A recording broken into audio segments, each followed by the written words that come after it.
Saint Seiya es una serie súper icónica. Si bien no logró impactar en Estados Unidos, consiguió dejar una marca en más de una generación de televidentes y lectores en el resto del mundo, lo que en retrospectiva hace que sea un logro más grande. Dicho esto, puede que el elemento más popular de la obra sean los caballeros dorados, santos que cumplen la doble función de ser guardianes y generales dentro del ejército de Atena. Y con el pasar de los años y nuevas entregas bajo el cinto de esta franquicia, varias veces ya he notado la gran pregunta de si estos santos se habían vuelto los peores o retroactivamente habían sido superados por nuevos caballeros dorados de otras series. Ante dicha duda, bueno, hola y bienvenido a PBZ.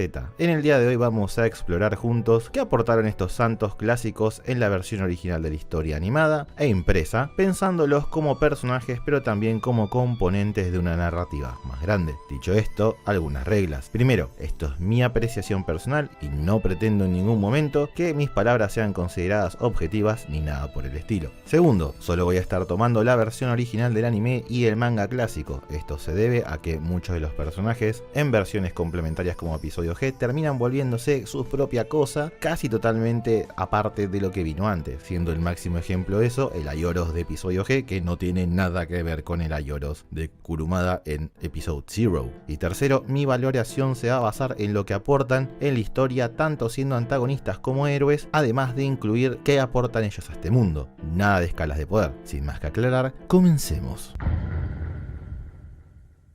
No hay mejor lugar para empezar con este video que con Mu, uno de los primeros caballeros que son introducidos a la audiencia y a los lectores. Al igual que otros, forma parte de una primera camada de santos dorados que tanto los protagonistas como la audiencia desconocían de su rango y cumplían originalmente una función inicial diferente. Lo más icónico que nos dejó ver Mu, obviamente, tiene que ver con su rol como aquel que repara armaduras, dejando en claro una función que trasciende ser un guerrero. En el manga incluso se muestra como un aliado de Fierro al ayudar a los caballeros a escapar del duelo con el Fénix y cubrirlos durante el ataque de los caballeros de plata. Otro aspecto fundamental de Mu es que se vuelve como una especie de hermano mayor, una suerte de mentor, siendo siempre el que introduce conceptos importantes como la vía de las armaduras y el séptimo sentido. Pero lo más interesante del personaje, por lo menos para mí, es que hay un pequeño periodo de la historia donde él se vuelve protagonista durante la saga de Hades. A ver, si hay algo que a mucha gente le frustra es que los caballeros dorados no hacen tres carajos en la saga de Poseidón por una imposición de Doko. Dicho esto, un aspecto que adoro de Mu es que vuelve este talón de Aquiles narrativo en su fuerza como personaje al ser uno de los pocos santos de oro que en la saga de Hades tiene un crecimiento bien marcado, un desarrollo claro, podríamos decir. Kurumada toma esta idea del impedimento de los dorados siguiendo órdenes a rajatabla como algo que Mu debe superar para no dejarse manipular por las órdenes de su maestro Shion y así lograr proteger a Atena a su manera, logrando así romper con los dogmatismos que lo limitaron como santo de oro todo este tiempo. Realmente adoro a Mu, es simple pero es uno de los dorados que más aporta desde lo mecánico hasta lo narrativo, donde incluso su forma de luchar es diferente, con un Crystal Wall que en vez de ser un ataque genérico es un reflejo de su personalidad pacifista, por lejos el mejor caballero de Aries hasta la fecha. Pero PBZ, ¿qué pasó con Shion? Para amigo, ese lo vamos a ver en un próximo video sobre los santos de Next Dimension. Aldebarán de Tauro, un tipazo bastante carismático que se presenta a simple vista como un bruto, pero realmente tiene un corazón de oro. Aldebarán no es nada del otro mundo, entra en el arquetipo del gentil gigante que enfrenta a Seiya, termina convencido de que debe apoyar y apostar por estos jóvenes guerreros. Por ahí lo frustrante es que dentro de los 12 caballeros dorados es el único que se presenta como el grandote musculoso.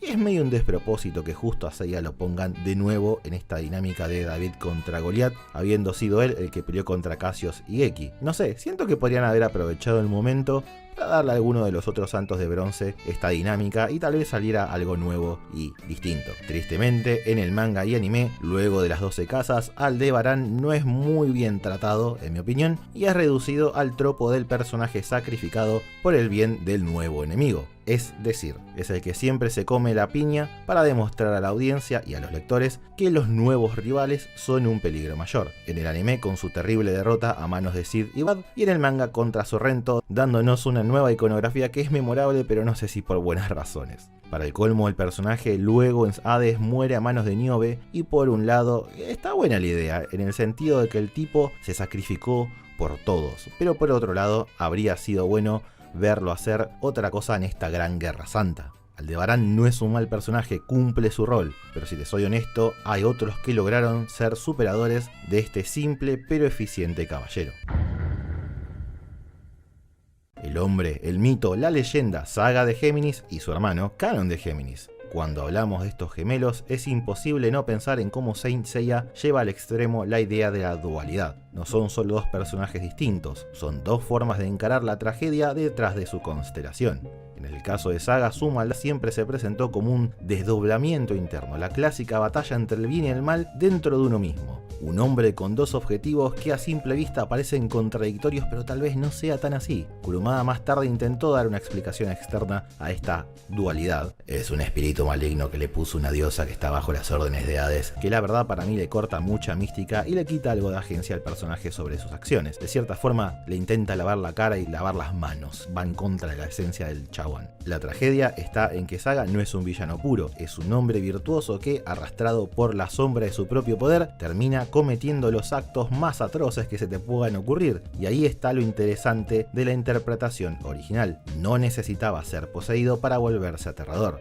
Lo es porque su alma oscila entre la luz y la oscuridad, donde incluso su lado maligno busca la justicia, pero de una forma retorcida y egocéntrica como guardián del mundo contra Hades y Poseidón. Canon, en cambio, parece que nació casi como una solución editorial. Siempre me dio la impresión de que Kurumada quería seguir usando a Saga como enemigo, pero sin revivirlo hasta que fuera la saga de Hades. Creo que ahí aparece este hermano gemelo, primero como dragón marino y eventualmente con la misma armadura dorada, pero con un destino diferente. Lo fascinante es cómo este recurso reciclado se transforma en un personaje con vida propia. Canon inicia como un traidor, incluso más frío que su hermano, y sin embargo, en la saga de Hades recorre un camino de espinas que lo vuelve uno de los personajes más trágicos y completos de toda la obra. No es el típico villano que se arrepintió en el último instante a la Vader y murió y ya está, sino que al man lo vemos arrastrar su culpa, aceptar el castigo de Milo, cargar con su pasado mientras lucha junto a los santos de bronce y finalmente lo vemos enfrentar en el infierno las consecuencias de sus actos contra uno de los jueces de Hades. Literalmente tiene más desarrollo que el 80% de los personajes de la serie clásica. Está bueno que vemos a ambos hermanos pagando un precio altísimo por sus distintas traiciones. Saga con una cruel ironía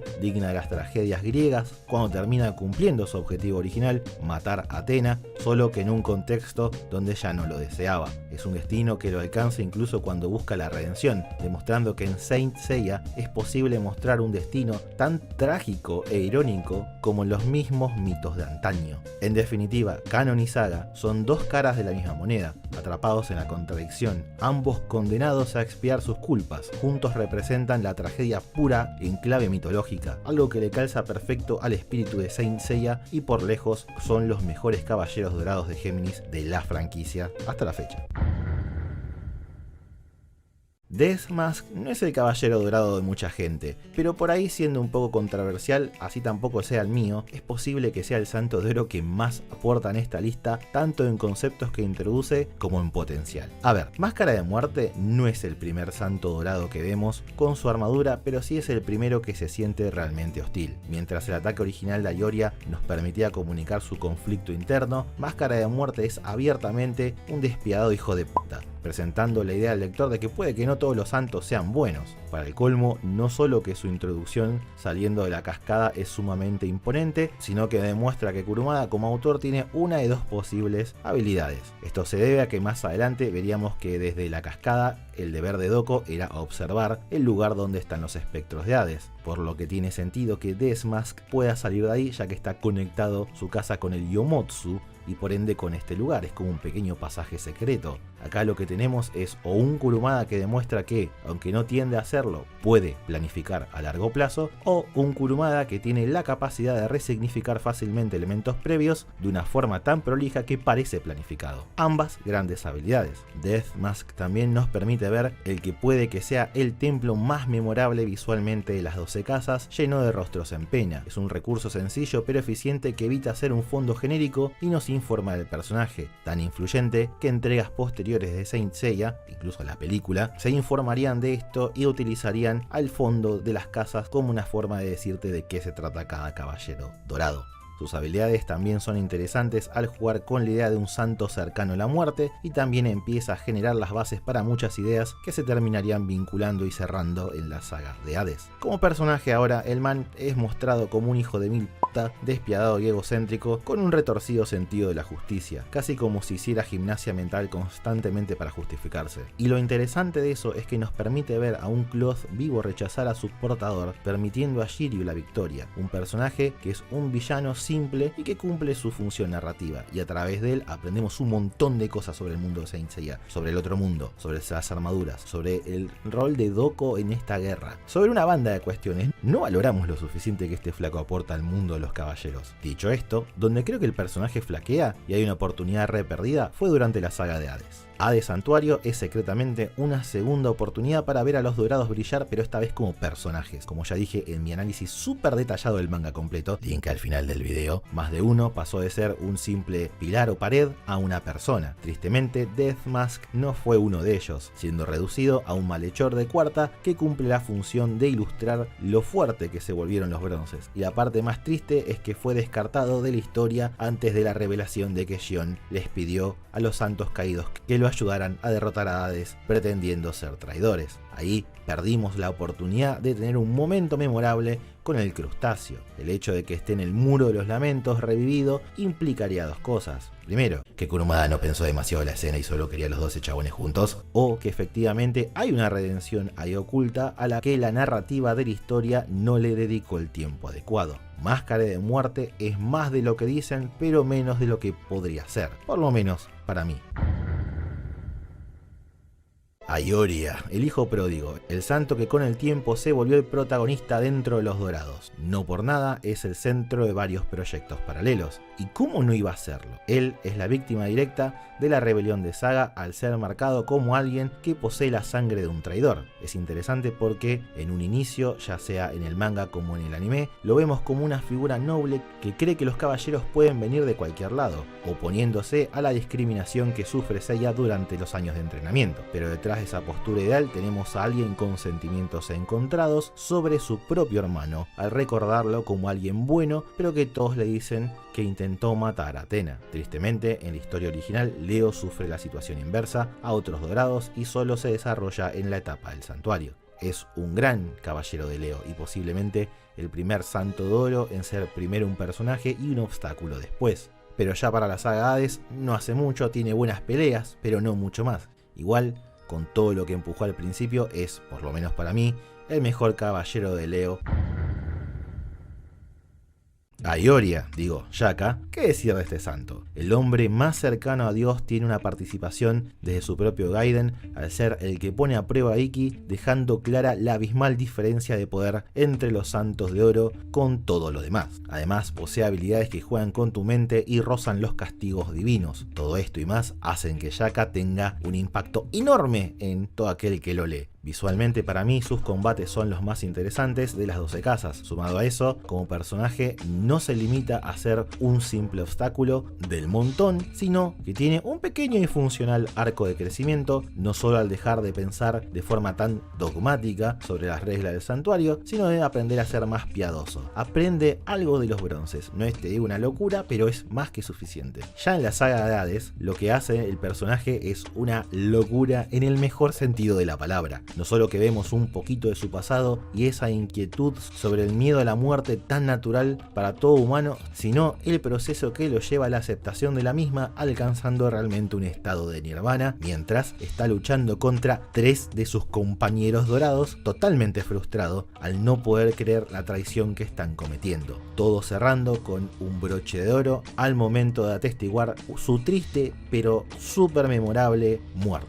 Y luego la cagaron al mostrarlo recontra ok en el inframundo mientras hace absolutamente nada. Adoro a Shaka, entiendo por qué es el favorito de medio mundo y realmente es por lejos uno de los personajes más sólidos de esta lista. Y ni hablar entre los santos de su signo.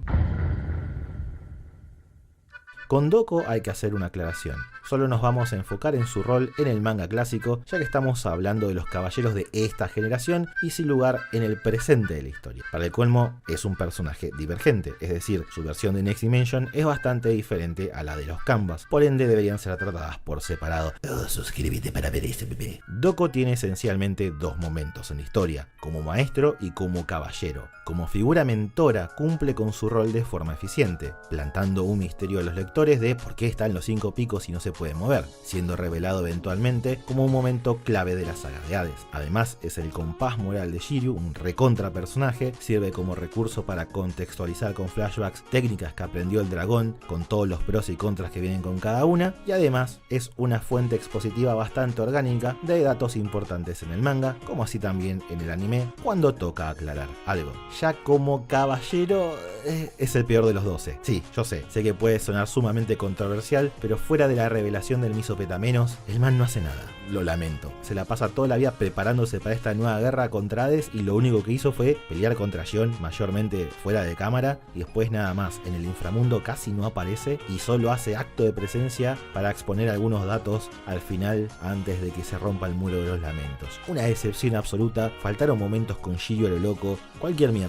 Es más, voy a acelerar un poco más y decirlo así. Para mí, no solo creo que su ejecución fue pésima, sino que es por lejos el peor caballero de Libra de todos. Peor que lo que ofrece Next Dimension, peor que lo que ofrece los Canvas y peor que lo que ofrece Omega. Todas propuestas superadoras y por mucho. Milo es un tipazo, de hecho es mi signo y aunque lo quiero mucho y a su armadura me parece una maravilla, para mí el personaje no es la gran cosa. Como enemigo es espectacular y la técnica de la aguja escarlata es genial y muy memorable, pero fuera de eso no tiene mucho más. El man es tan sencillo como personaje que una de sus frases tiró el dato de que iba a matar a Hyuga sin dolor por respeto a su amigo Camus. Tanto el fandom como el resto de las producciones de Saint Seiya lo redujeron a eso, ser el amigo de Camus. Dicho esto, en la saga de Hades tiene un momento espectacular que protagoniza con Canon, donde aflora un poco ese rencor tan asociado a los escorpianos. Te juro que no somos todos así. Mentira. Pero esa secuencia realmente funciona, es emotiva y sentís que Canon está pagando en carne propia las consecuencias de todas las cagadas que se mandó. Si no fuera por toda la escena de Milo poniendo a prueba la lealtad y resolución del nuevo Géminis, su redención de ninguna manera hubiera sido tan funcional en la historia. No creo que sea el mejor Scorpio de la franquicia, pero eso no quita que lo poco que nos mostró de sí mismo contribuyó a una de las peleas más intensas de las 12 casas y a uno de los mejores arcos de redención que ha ofrecido la franquicia entera. Saioros es clave, porque en la historia principal cumple un rol un tanto mesiánico, como el santo que dejó la vida para asegurar el futuro de Athena, y tiene un rol inspirador para los protagonistas. Es el que marca el compás moral de todos, tanto así que casi 40 años después, con el final de Next Dimension, cerró en una toma que muestra su voluntad marcada en piedra. Fuera de eso, como persona real, como personaje de carne y hueso, no lo conocemos en el manga clásico, ni hablar en el anime. Tiene una aparición muy limitada, incluso en el Muro de los Lamentos no dice nada. Ahí tuvo el anime que sacarse un par de escenas del culo como para que tenga un momento con su hermano. No entiendo por qué Kurumada no se lo dio. Ahora, del lado del mangaka, su personaje fue extendido efectivamente en Saint Seiya Episode 0. Y la verdad, no sumó mucho si te soy franco. Solo sigue alimentándole el estereotipo de héroe perfecto que no es que esté mal, pero vuelve al personaje bastante aburrido y genérico. Como un símbolo es una maravilla, como un accesorio power up de Seiya todavía más, pero como un personaje de carne y hueso, lo lamento. Los otros Sagitarios han hecho otras cosas más interesantes. En ese departamento hay cosas más potentes. Yura, el caballero español con nombre japonés y técnicas basadas en una leyenda artúrica británica. El santo de Capricornio es el hombre que perdió la fe en la humanidad, o por lo menos eso es lo que deja medio implícito en sus pocas líneas en el manga. Yura es un santo que realmente su función principal es darle identidad al asesino de Aioros y ser la contracara perfecta de Shiryu, ya que bueno, aparece justo después de que ven el testamento y se vuelve fácilmente un enemigo odiable. En sus limitadas líneas en el manga, medio que está implícito que el tipo perdió en algún punto la fe en la humanidad y que luego de ver el sacrificio de Shiryu por una causa más grande, encarnada en Athena, el Yura se da cuenta de que existe todavía gente noble y le permite vivir al dragón al coste de su propia vida, cubriéndolo con el cloth de Capricornio. Es genial, en ese sentido es más que nada un enfrentamiento diseñado para decirnos más de Shiryu como personaje que del guerrero de oro, pero eso no quita que es bastante memorable. Hablando de memorable, la técnica de Excalibur, la espada definitiva, si bien poco y nada tiene que ver con Capricornio, por lo menos hasta donde yo sé, te leo en los comentarios, no deja de ser un elemento contundente y perfecto como una contraparte para Shiryu. El man, reconocido como el que tiene el escudo definitivo, es puesto a prueba contra la espada definitiva y eventualmente la hereda. Ya durante la saga de Hades, Capricornio es uno de los santos que más vemos sufrir en el camino de redención con el plan para que Athena gane la guerra, aunque obviamente es medio opacado por Saga. Es poco lo que vemos, pero está bien, no mucho más. Donde creo que el personaje salió perdiendo fuerte fue en el agregado años más tarde de Episode Zero, que realmente hace quedar como un estúpido al muchacho. Antes, uno podía llegar a imaginar mil razones por las que el man había perdido la fe en la gente. Incluso era posible creer que al enterarse que Ayoro se había vuelto un traidor y creerlo, que la cosa fue por ahí. Pero el muy tarado en este manga tiene frente a su cara todas las pruebas para darse cuenta que Aioros está protegiendo a Athena y que no quiere matarla, y termina siendo este santo cornudo el que intenta asesinarla junto al caballero de Sagitario sabiendo que es la diosa. Ya hablé hace un montón de tiempo sobre episodio 0 en detalle y todos los problemas que tiene, te invito a verlo luego de este video, te voy a dejar un link al final para que lo puedas disfrutar o sufrir conmigo, no sé, lo que vos quieras. Continuamos. El francés maestro del rubio ruso. Camus es una figura interesante. El tipo juega mucho emocionalmente con Hyuga, forzándolo a crecer como un guerrero frío, discutiblemente en el enfrentamiento más potente de las 12 casas, al incluso contar con 2 rounds. Lo interesante del personaje de Acuario es que encarna la paradoja del maestro que enseña al despego, que es de hecho algo abusivo al respecto, pero que termina muriendo por amor. Es un hipócrita y eso es fascinante para mí. Su combate con Hyuga es la culminación de una relación atravesada por la incomunicación, por la lucha de quién puede alcanzar ser el más frío, literal y simbólicamente. Su muerte no representa una derrota, sino como completar un círculo de un maestro que dejó la vida para que su alumno pueda enfrentar lo que sea y que no muera. Al final, en Hades, su participación es algo limitada y si bien el centro de atención de su grupo es Saga, eso no quita que lo ve sufriendo durante todo el camino de espinas que debe superar para ayudar a Athena en esta guerra. Es una verdadera lástima que la historia no presentó en Hades una oportunidad para que haya un cruce con Hyuga, un desperdicio absoluto. Para mí, personalmente, Camus es el mejor caballero de Acuario de los que vimos hasta la fecha. Posiblemente tendría que sentarme y pensarlo mejor, a los otros personajes más que nada, pero si es el mejor maestro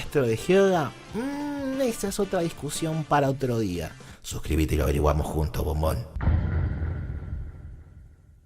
El último de la lista, Afrodita de Piscis. ¿Qué tendrán que ver las rosas con el signo zodiacal acuático? No tengo la más puta idea. Si lo sabés, por favor, decilo en los comentarios y pongo un pin. Lo que sí podemos decir de Afrodita es que pertenece a ese arquetipo de shonen hermoso que tanto le gusta usar a Kurumada en sus distintos mangas, incluso en Saint Seiya antes, cuando presentó a Misty el Lagarto. No hay mucho que decir, sigue la lógica de sus compañeros traicioneros de que la justicia es la fuerza desde su propio ángulo, conectándolo con la idea de la belleza y no mucho más. Está también esto de que es algo egocéntrico y narcisista, aspecto que Toei exagera a la máxima potencia y que tristemente para muchos el personaje quedó reducido a eso. En Hades hay una desmejora importante, ya que el pobre Afrodita cae en la misma bolsa que Máscara de Muerte, como carne de cañón, que está ahí solo para que los otros personajes brillen y no se lo explora de ninguna manera en esta etapa, haciendo que un personaje que podía ser más que delimitado a ser una versión sutilmente mejorada de Misty, no sé, podía ser mucho más. Es muy carismático y lo quiero mucho, pero legítimamente no es lo mejor que pudo ser. Así que sí, hemos llegado al final. ¿Siguen los dorados siendo los mejores caballeros de oro? ¿Han sido vueltos obsoletos y retroactivamente se volvieron los peores? Como se dieron cuenta, en mi opinión es una cuestión de caso por caso. Hay muchos que al día de hoy siguen siendo espectaculares, personajes súper avanzados para la época, y otros que el tiempo los ha tratado muy mal, especialmente aquellos que se han quedado en el molde como enemigos y que no han sido construidos como héroes, como santos de Athena totalmente, especialmente Máscara de Muerte. Tantas ideas ahí que se podían ejecutar, por favor. En términos generales, para mí todavía se sostienen un montón, son súper memorables en su gran mayoría, incluso los que son más débiles narrativamente, y esta discusión de si son los peores porque lo que vino después es mejor, ya de por sí me parece medio al pedo, pero si tuviera que contestarlo para mí es no, hay cosas peores, mucho peores. Así que bueno, eso es todo por hoy, gracias por llegar hasta acá, te invito a ver el video de Saint Seiya Episode 0, te dejo una playlist donde analicé todo el manga de Saint Seiya en asqueroso detalle durante 5 años, y bueno, te leo a ver cuál es tu favorito y el que menos te gusta, y nos vemos la semana que viene. Chao.